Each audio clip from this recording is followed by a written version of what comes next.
In this video we're going to show you how to access the interior fuse box on a Tiguan Mark II, that's years 2017 onwards. So we're at the glove box on the passenger side of the vehicle. Let the glove box come down and rest, and on the side this is the arm that has gives the damping effect for the glove box. You just pop that out and push it up out of the way, and then there's two tabs here, one there and one there. You want to pull both of those up while putting a bit of pressure on the glove box. So I'm pushing them up using my arms to push it down, and that's down and out of the way. And then the fuse box is there, and you can see in the vehicle user manual what fuse is for what function.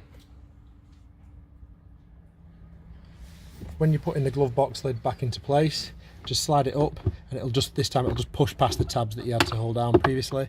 It'll make a noise like a click when it gets past them, and then the arm, refit that, pull it out, slot it back in, and then close the glove box.